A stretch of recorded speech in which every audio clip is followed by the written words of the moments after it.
한번 따라 하시겠습니다. 어느 가정의 이민 이야기. 저는 지난 2달 동안 코로나 사태의 장기화로 지치고 힘들어할 우리 성도들을 생각하며 8번에 걸친 능력으로 살아가라 라는 시리즈를 매주일 설교하였습니다. 이제 9월에 들어선 오늘부터 저는 이제 남은 하반기 동안을 구약에서의 이 룻기서를 강해 설교하려고 합니다. 제가 룻기서를 다시 전해야겠다고 생각하게 된 이유는 이 룻기서에 담긴 이 하나님의 말씀이 오늘을 살아가는 우리 성도들에게 아주 큰 위로와 소망을 전해줄 것을 확신하고 있기 때문입니다. 개인적으로 저는 이 룻기서를 참 좋아하고 사랑합니다. 예전에 이 룻기서를 연구하고 공부하는 내내 참 많은 은혜와 감동을 받은 적이 있습니다. 이번 또한도 하나님께서 이 룻기서를 통해서 우리 모두에게 그 귀한 감동과 은혜를 주시리라 믿습니다. 룻기서는 한두 장만 넘겨도 끝날 정도로 아주 짧은 성경입니다. 총 4장밖에 되지 않습니다. 절수로는 85구절밖에 되지 않지요. 룻기서 바로 앞에는 사사기가 놓여져 있고, 그리고 룻기서 다음에는 사무엘서가 위치해 있습니다. 그래서 어떤 신학자는 이 룻기서를 가리켜서 딱딱한 사사기와 사무엘서 사이에 박혀있는 영롱한 진주와 같다라고 극찬을 했습니다. 참 아름다운 표현이지요. 유대인들은 이 룻기서를 맥추절에 회당에 모여서 함께 읽곤 합니다. 룻기서의 특징 중에 하나는 본문 어디를 봐도 하나님이 직접 나타나셔서 행동하시거나 드러나는 모습이 전혀 나와 있지 않습니다. 다시 말해 하나님은 인생이 펼쳐가는 사건 배후에 숨어 계셔서 때에 따라 은밀하게 개입하시고 일하시는 모습으로 그려지고 있다는 것입니다. 바라기는 이번 룻기서 강해를 통해 코로나의 장기화로 여전히 힘들고 어려운 우리 모두에게 새로운 용기와 위로의 말씀이 전해지기를 주님의 이름으로 축원합니다. 따라 하시겠습니다. 누구에게나 어려운 선택이 있습니다. 오늘 본문 1장 1절을 다 함께 봉독하겠습니다. 시작. 사사들이 치리하던 때에 그 땅에 흉년이 드니라. 유다 베들레헴 한 사람이 그의 아내와 2 아들을 데리고 모압 지방에 가서 거류하였는데. 자, 룻기는 사사시대를 배경으로 합니다. 그렇다면 여러분, 사사시대가 과연 어떤 시대일까요? 사사시대가 어떤 시대인지를 아주 잘 보여주는 아주 유명한 성경 구절이 있지요.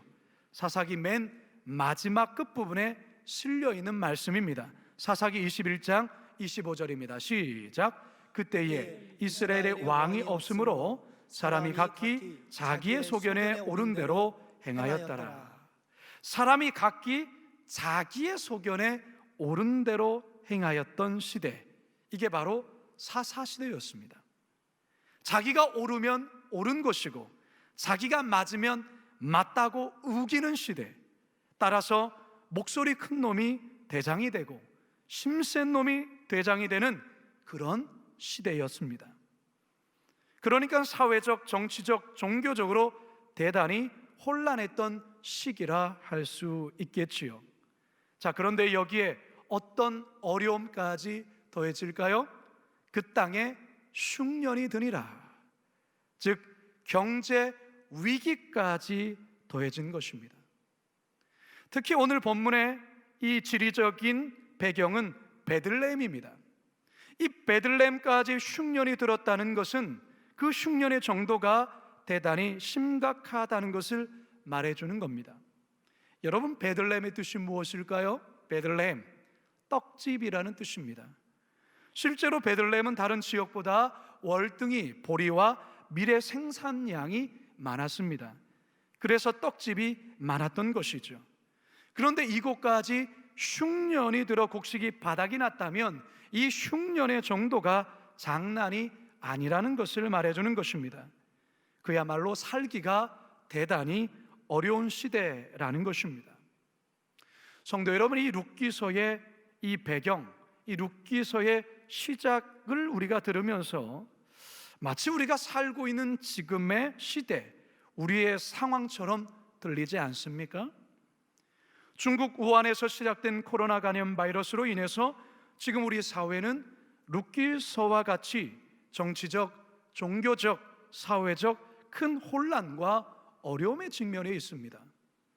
여기에 경제적 고통이 점점 더 커지고 길어지고 있지요. 어제 한국경제신문을 보니까 코로나 경제 위기, 산업별 온도차 외환위기 때보다 2배라는 제목의 기사를 보았어요. 다시 말해서 지금 이 코로나 시대의 지금이 외환위기 때보다 2배나 더 어렵다라는 그런 온도라는 것이죠. 앞으로 대규모 부도와 대량 해고가 발생할 가능성이 농후하다는 그러한 내용 또한 보면서 정말 어려운 시기구나라는 생각이 들었습니다. 자, 그런데 오늘 본문에서 3200년 전 이 룻기서의 그 시기가 그랬다라는 것입니다. 그와 같은 어려운 시기에 모압으로 이민을 가는 한 가정을 우리들에게 소개해 줍니다. 1절 하반절 함께 읽습니다. 시작. 유다 베들레헴에 한 사람이 그의 아내와 2 아들을 데리고 모압 지방에 가서 거류하였는데, 모압으로 이민을 가는 한 가정을 소개하고 있습니다. 그런데 이들이 과연 누구일까? 본문에서는 이들의 이름을 구체적으로 밝히고 있습니다. 2절 함께 읽습니다. 시작. 그 사람의 이름은 엘리멜렉이요 그의 아내의 이름은 나오미요 그의 2 아들의 이름은 말론과 기럯이니 유다 베들레헴 에브라 사람들이더라. 그들이 모압 지방에 들어가서 거기 살더니. 자, 우리에게 좀 낯선 이름이 등장하지요. 엘리멜렉. 이 사람이 이 집안의 가장입니다. 엘리멜렉이란 뜻은 나의 하나님은 왕이다 라는 뜻입니다. 나의 하나님은 왕이다. 아마도 이 엘리멜렉의 부모가 이 엘리멜렉을 낳았을 때 이 이름을 지은 이유는 왕이 없어 자기 소견대로 살아가는 이 참담한 세상에서 너만큼은 하나님을 왕으로 모시며 살아가라 라는 그런 바람에서 이 같은 이름을 지은 것이 아닌가, 그런 생각을 해봅니다. 그런데 오늘 본문에서 이 엘리멜렉은 그의 이름에 결코 걸맞지 않은 행동과 결정을 하고 있습니다. 그게 무엇일까요? 모압으로의 이민입니다. 왜 모압으로 이민이 그럴까요? 모압 땅은 하나님을 대적하고 세상을 대표하는 나라입니다. 몰렉이라는 가증한 우상을 숭배하는 족속이지요. 따라서 엘리멜렉이 지금 믿음의 공동체, 신앙의 공동체인 이 베들레헴을 떠나 세상으로 이탈해 나가는 그러한 모습을 보이고 있다는 것입니다. 그렇다면 왜 그가 이러한 결정을 한 걸까요? 그 이유는 살기 위해서였습니다. 워낙 세상이 혼란스럽고 경제적으로 어렵다 보니 가만히 있다가는 처자식을 모두 굶겨 죽이겠다는 생각에 이와 같은 결정을 했던 겁니다. 엘리멜렉은 모압으로 가더라도 그곳에 오래 머물 계획이 아니었습니다. 지금의 어려운 상황만을 좀 피하고 상황이 나아지면 다시 고향으로 돌아올 계획이었습니다. 이와 같은 사실은 1절 끝에 있는 거류하였는데 라는 이 말을 통해서 우리가 확인해 볼 수 있는데요, 거류하였는데로 번역된 히브리어는 라구르입니다. 라구르. 이 라구르라는 의미 속에는 잠시 동안 거주하기 위하여라는 뜻이 담겨 있어요. 엘리멜렉의 모압 이민행은 지금의 어려운 상황 속에 잠시 이 상황을 모면하기 위해서 가장으로서 이와 같은 어려운 결정을 했던 것입니다. 사랑하는 성도 여러분, 누구에게나 어려운 선택이 있습니다. 여러분은 최근 무언가 중요한 결정을 해야 되는 상황에 놓인 적이 있으셨습니까? 사실 인생은 끊임없는 선택의 연속이죠. 우리는 매 순간 무언가를 결정해야 되는 상황 속에 있습니다. 오늘은 무엇 입고 가야 할까? 점심에는 어떤 메뉴를 먹을까? 이러한 사소한 결정에서 저 사람과 결혼을 해야 될까? 그렇지 말아야 될까라는 운명을 가름할 만큼의 아주 중요한 결정을 할 때도 있습니다. 여러분이 오늘 거룩한 빛 광성교회에서 예배하게 된 것도 수많은 선택 속에 여러분의 결정한 결과라 할 수 있습니다. 우리는 앞으로도 무언가를 결정해야 될 상황에 있게 될 것입니다. 그렇다면 그 결정을 결정하는 기준은 과연 무엇입니까? 여러분의 생각입니까? 상황에 따른 것입니까? 오늘 본문에서의 엘리멜렉의 결정은 과연 옳은 결정이었을까요? 성경은 과연 이 엘리멜렉의 선택에 대해서 과연 어떠한 평가를 할까요?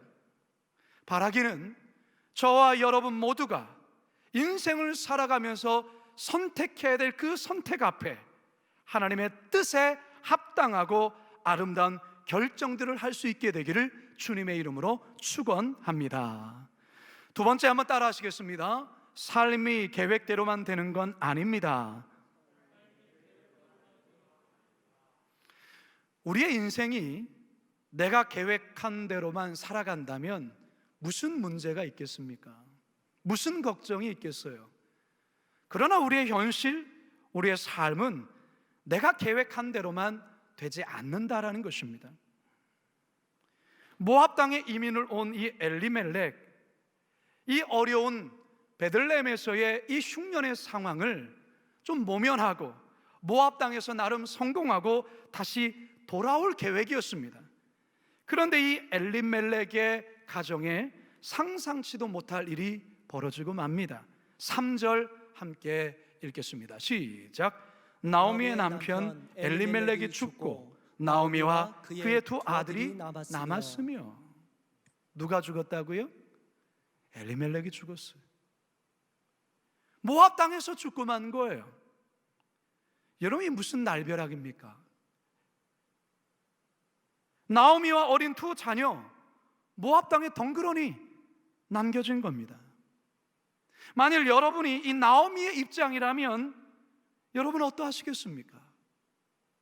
그저 남편 말만 믿고 고국을 떠나서 머나먼 타국에 이민을 왔는데 어느 날 남편이 밖에 나갔다가 교통사고로 죽고 만 겁니다. 이국 말레 땅에서 자신은 영어도 잘 못해요. 자녀들은 아직 어려요. 여러분 얼마나 눈앞이 캄캄하겠습니까? 사랑하는 성도 여러분, 많은 사람들이 자신의 인생에 대한 나름의 핑크빛 계획을 세웁니다. 장밋빛 인생, 장밋빛 삶을 꿈꿔보지요. 그러나 우리들은 1분 후에 일어날 일조차 모르는 게 우리들의 인생이에요. 얼마 전 태풍과 집중호우로 물이 불어나면서 강원도 평창의 송정교라는 다리가 갑자기 무너져 내린 일이 있었어요. 그런데 이날 어떤 낯선 남자가 다리를 건너서 오는 차량을 향해 건너지 말라고 다급하게 손짓을 했는데 이 차가 이 남자의 행동에 뭔가 좀 이상한 느낌을 갖고 차를 멈추고 그리고 후진을 하는 사이에 다리가 갑자기 무너져 내린 위험천만한 일이 있었어요. 영상 잠깐 보도록 하겠습니다. 위험을 직감한 한 남성이 달려와 차량들의 통행을 막기 시작합니다. 다리를 건너려는 차량들에게 진입을 극구 말렸고 건너편에서 오는 차량에도 필사적으로 건너지 말라는 수신호를 보냅니다. 다리를 절반 정도 건너던 운전자가 이를 이상하게 여기고 비상등을 켠 채 급히 후진했는데 불과 30초 뒤 다리 중간이 갑자기 아래로 폭삭 내려앉았습니다. 한 시민의 기지가 대형 참사를 막은 겁니다. 여러분이 우산을 든 놨던 남자의 이 행동이 없었다면 저 차에 타고 있는 사람은 어떻게 되었을까요? 그거야 뻔한 거죠. 우리들 모두는 작년 이맘때에 1년 후인 지금의 이 상황을 우리는 아무도 상상조차 못했어요. 어느 누가 교회 출입을 제한하고 온라인으로 예배하리라 상상했겠습니까? 마스크를 쓰지 않으면 어디도 갈 수 없는 지금의 상황을 어느 누가 생각했겠습니까? 우리의 자녀들이 학교 수업을 온라인으로 대체하리라 누가 예측했겠습니까? 이게 바로 인간의 유한함이요, 인간의 연약함이요, 인간의 무능함입니다. 다시 말해서 한치의 앞을 알 수 없는 게 인생이다, 그 말이에요. 따라서 인간은 교만해서는 안 됩니다. 자만해서는 안 돼요. 우리 내일 만나? 이거는 어쩌면 우리들의 말을 우리들이 그렇게 할 수 있는 말이 아니에요. 내일은 내일 가봐야 아는 거예요. 따라서 우리는 하나님의 손 아래 겸손해야 합니다. 하나님의 인도를 늘 의지하고 하나님의 인도하심을 따라가야 해요. 잠언 16장 9절입니다. 시작. 사람이 마음으로 자기 길을 계획할지라도 그의 걸음을 인도하시는 이는 여호와시니라. 만일에 나의 계획이 가로막히거나 뭔가 계획대로 풀리지 않는다면 가던 길을 멈추고 자신을 깊이 성찰해 보셔야 합니다. 왜 이런 결과가 있었는지를 주님께 물으셔야 합니다. 성도 여러분이 나오미의 가정의 문제가 무엇이었습니까? 베들레헴을 떠나 모압으로의 이민이었습니다. 물론 나름의 절박하고 다급한 상황에서의 모압 행위였지만 좀 더 하나님께 묻고 좀 더 하나님의 뜻을 기다려야 했습니다. 자, 그렇다면 지금의 상황에서 이제 나오미는 어떻게 해야 합니까? 제자리로 돌아가야 합니다. 믿음의 공동체가 있는 베들레헴으로 돌아가야 된다, 그 말입니다. 그런데 이게 생각처럼 쉽지가 않습니다. 너무 멀리 와버렸습니다. 그리고 단 많은 시간이 흘러가고 있습니다. 어찌하다 보니 두 아들이 어느새 성장하게 되었고 이들도 짝을 만나 결혼까지 합니다. 그런데 며느리 모두가 모압에서 얻은 이방 며느리들입니다. 1장 4절 함께 읽겠습니다. 시작. 그들은 모압 여자 중에서 그들의 아내를 맞이하였는데 하나의 이름은 오르바요, 하나의 이름은 루시더라. 그들이 거기에 거주한 지 10년 쯤에. 나오미가 이스라엘 땅에 있었다면 결코 상상치도 못할 일을 모압 땅에 거하면서 자연스럽게 행하고 만 것입니다. 뿐만 아닙니다. 이 가정의 시련이 여기에서 끝나지 않습니다. 더 엄청난 시련을 만나게 됩니다. 5절 함께 읽습니다. 시작. 말론과 기론 두 사람이 다 죽고 그 여인은 두 아들과 남편의 뒤에 남았더라. 무슨 일이 벌어졌어요? 두 아들이 죽어버렸어요. 생명 같은 두 아들, 그 두 아들이 모압 땅에서 죽고 만 거예요. 처음 나오미는 남편이 죽었을 때 너무너무 황망하고 앞이 캄캄했을 것입니다. 하지만 그래도 살아야겠다고 결심한 이유가 무엇일까요? 이 두 아들 때문에 그렇습니다. 이 두 아들 때문에라도 정신을 차리고 살아야 되겠다. 그래서 열심히 산 것입니다. 이 아들들이 이방 땅에서 애비 없는 자식이라는 손가락질 받지 않게 하기 위해서, 못 배운 자식이라고 멸시받지 않게 하기 위해서 나오미 과부지만 억척같이 살았던 겁니다. 그렇게 고생하며 애들 잘 키웠고 그래도 장가까지 보냈습니다. 그런데 하나도 아니고 두 아들 모두가 모압 땅에서 죽고 만 것입니다. 여러분, 어떻게 이런 일이 나오미에게 벌어질 수 있습니까? 어떻게 살아야 합니까?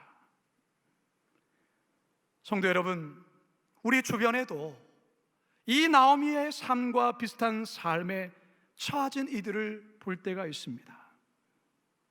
하지만 이와 같은 삶을 그 어느 누구도 기대하거나 그 어느 누구도 선택한 것이 아닙니다. 인생을 살아오면서, 인생을 살아가는 동안에 우리의 현실 속에 상상치도 못할 일들을 경험한다는 것입니다. 지금 함께 예배하는 우리 성도들 중에서도 이 나오미와 같은 상황 속에 있는 이들도 있으리라 생각합니다. 그렇다면 이제 어떻게 살아야 됩니까? 마지막 세 번째 함께 따라하겠습니다. 남았더라를 찾아야 합니다. 오늘 우리가 읽은 본문 룻기 1장 1절에서 5절까지는 룻기서 전체의 서론에 해당되는 본문입니다. 룻기서의 서론은 마치 하나님을 떠난 한 가정이 하나님께 무섭게 심판을 받고 철저히 응징을 당하는 것과 같은 이야기처럼 보입니다. 그런데 여러분, 과연 룻기의 서론이 하나님을 떠난 인간에게 무서운 형벌을 내린다는 그런 저주와 같은 주제의 말씀일까요? 이 룻기서를 읽는 독자들에게 과연 그것을 우리 하나님께서 이야기하려는 걸까요? 아닙니다. 오히려 그 정반대를 이야기하려는 말씀이 룻기입니다. 비록 인간이 실수하고 연약해서 택한 그 선택으로 인하여 현실 속에 너무나도 아픈 결과를 겪게 되어졌지만 하나님은 결코 그 가정을 포기하지 아니하시고 그 가정을 향한 긍휼과 사랑을 여전히 가지고 계시고 돌보신다는 내용을 이 룻기서는 담고 있다라는 것입니다. 룻기서에서 가장 중요한 시브리어 단어 하나를 꼽으라고 한다면 헤세드라는 단어입니다. 헤세드. 우리는 이 헤세드라는 단어를 룻기서를 공부하는 내내 여러 번 마주하게 될 것입니다. 헤세드의 뜻이 무엇이냐?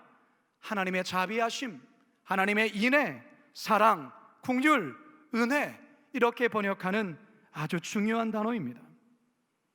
그런데 오늘 본문에서는 이 헤세드의 단어가 나와 있지 않습니다. 하지만 하나님의 헤세드를 발견할 수 있는 대목이 있습니다. 그것이 무엇이냐? 3절 끝에 5절 끝에 쓰여있는 남았더라라는 단어입니다. 남았더라. 함께 3절과 5절입니다. 시작. 나오미의 남편 엘리멜렉이 죽고 나오미와 그의 두 아들이 남았으며 말론과 기론 두 사람이 다 죽고 그 여인은 두 아들과 남편이 뒤에 남았더라. 이 3절과 5절은 나오미의 남편 엘리멜렉과 그의 자녀들이 죽은 비참한 사건을 기록하고 있습니다. 그런데 이 9절 끝에 남았더라는 단어가 있습니다. 3절에서 엘리멜렉이 죽은 이후에 그 뒤에 두 아들과 나오미가 남겨졌다라는 그런 이야기겠죠. 5절에서는 두 아들이 죽은 이후에 나오미와 그의 모압 두 며느리가 남겨져 있다라는 말이겠죠.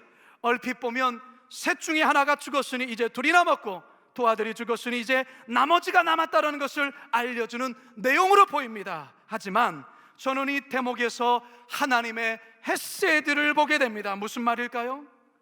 지금 나오미의 상태는 아무것도 남아있지 않은 빈털터리 신세요, 쫄딱 망한 신세입니다. 그에게 남은 것이란 아무것도 없어 보입니다. 그런데 성경은 남았더라, 남았더라 그렇게 말하고 있습니다. 어미가 자식을 잃었는데 뭐가 남겨있는 겁니까? 남편을 잃었는데 뭐가 남은 것입니까? 그런데 성경은 남았더라라고 말하고 있습니다. 무엇이 남아있습니까? 나오미 자신이 남아있고 룻기서의 주인공인 룻이 남아있다라는 것입니다. 지금 당장에서의 나오미에게 룻이 무슨 큰 의미가 있겠습니까만, 자식이 죽었는데 룻이 무슨 소용이 있겠습니까만, 이제 우리는 이 룻기서를 함께 공부하면서 하나님의 남아있음의 이 중심의 핵심의 이 룻의 활약을 통해 이 룻의 가정, 이 나오미의 가정을 하나님이 어떻게 놀랍도록 회복하시는지 그 회복의 역사를 이 룻의 남음을 통해서 우리는 보게 될 것입니다. 따라서 바로 룻기서가 전하고자 하는 핵심이 바로 여기에 있는 것입니다. 성도 여러분, 모든 것을 잃어버려 희망조차 가질 수 없다고 생각한 그 순간 우리에게 남은 것이 있음을 깨달아야 합니다. 돌아보면, 생각해보면, 기도해보면 찾아보면 우리에게 남은 것이 있음을 볼 수 있습니다. 죽지 않고 살아있는 자신이 남아있는 것 아니겠습니까? 나를 위해 중보하는 믿음의 동역자가 있는 것이 바로 남아있는 것이 아니겠습니까? 가장 중요한 하나님이 우리에게 남아있는 것 아니겠습니까? 이것이 바로 희망이고 소망이 아니면 무엇이겠습니까? 여러분, 결코 다 잃지 않았습니다. 결코 끝난 게 아닙니다. 남은 게 있습니다. 희망이 있습니다. 그것을 찾으셔야 합니다. 그것을 발견해야 합니다.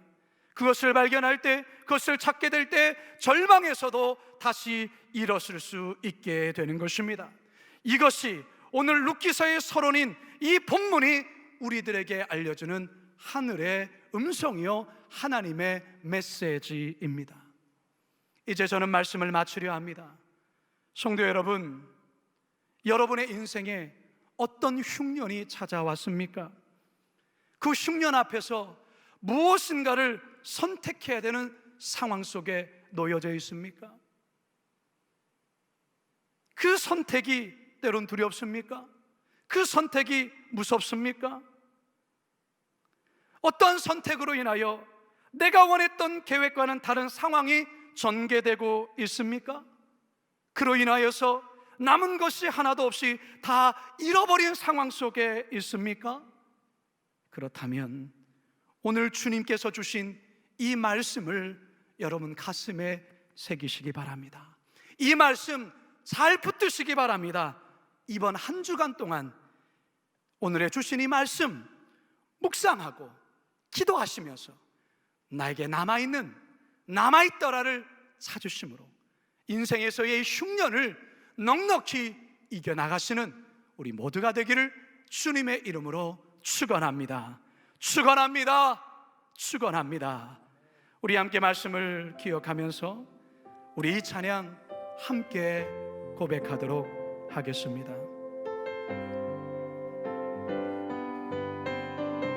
왜 나만 겪는 왜 나만 겪는 고난이냐고 불평하지 마세요.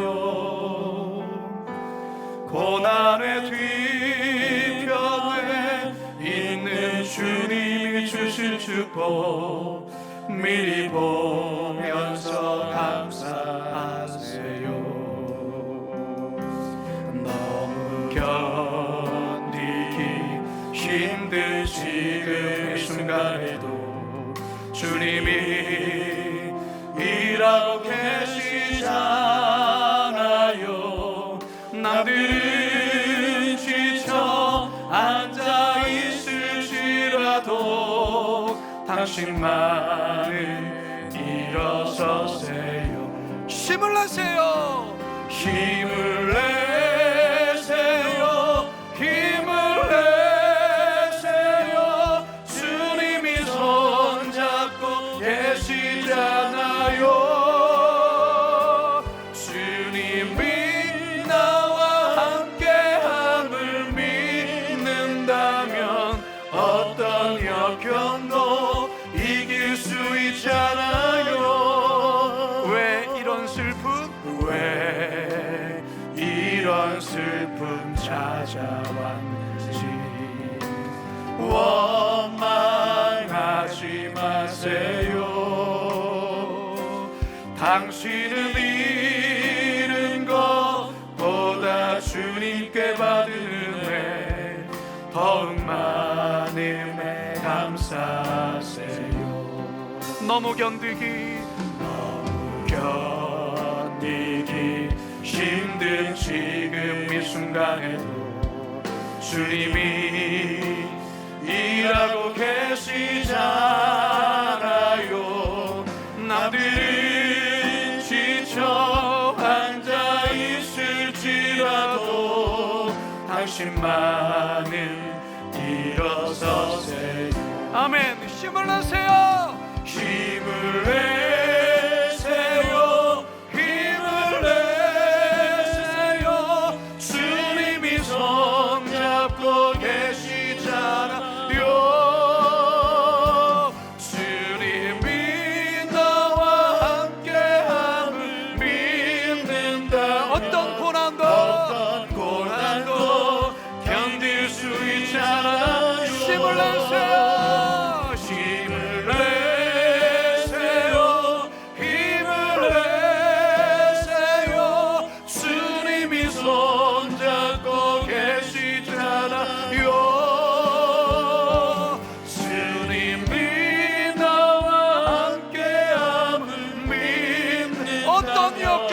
어떤 역경도 이길 수 있잖아. 우리 이 시간 기도할 때에 주님, 지금의 상황에서의 이 어려움이 있지만 주님, 나에게 남았더라는 이 말씀 기억하며 주님이 지금의 상황을 이겨나가겠습니다. 때로 우리의 연실이 이해할 수 없는 연실 속에 놓여진다 할지라도, 때로 우리의 상황에 어떤 선택이 내가 예상했던 기대와는 다른 삶의 연실이 왔다 할지라도 주님, 다시금 하나님의 말씀 붙잡겠습니다. 이 말씀 붙잡으면 승리하겠습니다. 우리 다시 주여 한번 부르짖고 함께 기도하겠습니다.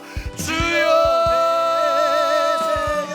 사랑하신 아버지 하나님, 오늘 하나님의 루키서의 말씀을 통하여 코로나의 시대를 살아 우리 향한 주님의 음성을 하나님 다시 한번 주님 진지하게 들을 수 있도록 인도하여 주시옵소서. 하나님 아버지, 때론 우리는 너무나도 아버지 하나님 어려운 선택 속에 놓여져 있을 때가 너무나도 많습니다. 그 어려운 선택으로 말미암아 때로 우리의 삶이 내가 기대했던 것과는 다른 삶이 펼쳐질 때 있었음을 보게 되었습니다. 하나님 아버지, 기도하는 것은 하나님 이런 상황 속에서 어떤 어려움 또한 우리가 이겨나갈 수 있도록 주여 도와주시기를 간절히 빌고 원합니다. 주님, 남았더라, 우리에게 남았더라는 것을 발견하게 하시고 나의 남았더라를 찾을 수 있도록 주님 인도하여 주시옵소서. 하나님, 오늘 우리 루키서의 말씀을 이제 함께 보았습니다. 루키서의 말씀은 마치 하나님의 공동체를 떠난 이 가정에 그야말로 패가 망신하는, 하나님의 응징하는, 하나님의 무섭게 이 가정을 내리치는 저주와 같은 말씀처럼 보입니다. 그러나 루키서는 결코 그것을 우리에게 이야기하는 것이 아니라, 때론 생각이 짧아서, 때론 연약해서, 참으로 부족하여서 저지른 그 실패, 실수, 그럼에도 불구하고 하나님께서 이 가정을 회복해 하시려고 하시는 우리 주님의 애씀과 노력이 담겨 있는 말씀이 바로 이 루키서라는 것을 우리가 배웠습니다. 남았더라. 우리의 인생 가운데서도 이 남았더라를 찾게 하여 주옵소서. 객관적인 눈으로 바라봤을 때는 남은 것이 무엇이 있는가, 다 잃었는데 라고 할지라도 다시금 믿음의 눈으로 바라보며 나에게 남은 인생이 무엇인지, 남은 것이 무엇인지를 찾게 하시고 그것으로 다시금 믿음으로 일었으며 이 코로나의 흉년의 시대를 이겨나가는 우리 성도들 다 되게 하여 주시옵소서. 감사하며 예수님의 이름으로 기도드리옵나이다. 아멘.